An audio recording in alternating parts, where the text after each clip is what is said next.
Well, Kelly, the room was packed with people passionate on both sides of the bills. Two of the hot topics: proposed legislation dealing with the Howard County Public School System and the Board of Education. I'm aware there's a TV station here. They have several outstanding public information requests.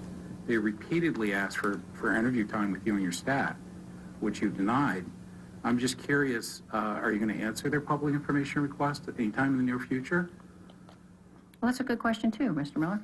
And so far to date this year, we've had 70 requests, public information requests. 49 of those, 49 requests were related to one single topic.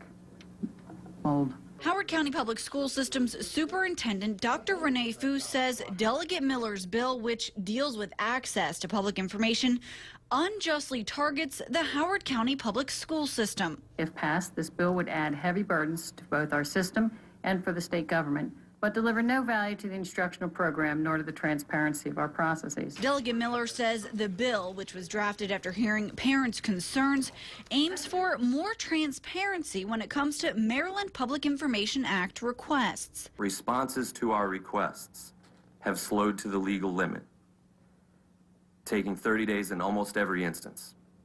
The board routinely responds in formats that render the information unusable. Testimonies that went into the early hours of the morning also focused around the way the Board of Education is elected, and school administrators and principals lined up showing strong and perhaps familiar opposition. I believe this bill does not support the best interests of the students in our county. I believe the bill does not support the best interests of the students in our county. I do not believe that its impact would support the best interests of the students in our county. I believe this bill does not support the best interests of our students in our county. I believe this bill does not support the best interest of the students in our county. I believe it doesn't support the best interests of students in our county. The bill would make it so that 5 members of the Board of Education are elected by district, 2 at large. These changes could compromise the apolitical nature of school board members' intentions and also actions. If passed, this bill would create a partisan board where each board member is elected to represent only a faction of the students in our system. Those opposing, including Howard County students and residents, cited the new election process could create a partisan board, hinder diversity, and make it so residents can only vote on the candidate for their single district. A couple times the diversity of the board being limited by the new election process has been brought up. What's the current racial breakdown of the board right now?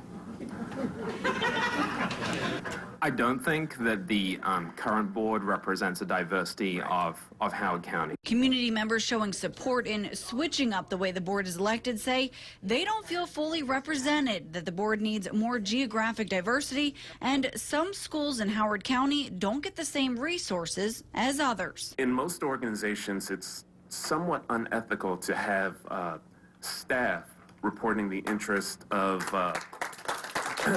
what they want to see happen on an issue in front of their boss. Obviously, there's a disincentive to say what you actually feel when your boss is standing right next to you. Delegate Atterbury, who drafted the Board of Education bill, said many of those opposing hadn't reached out to her, and she's open to discussion. Now, testimony continued into the early hours of the morning. Again, a group of Howard County students all voiced their concerns opposing the bill that would change the way the Board of Education is elected.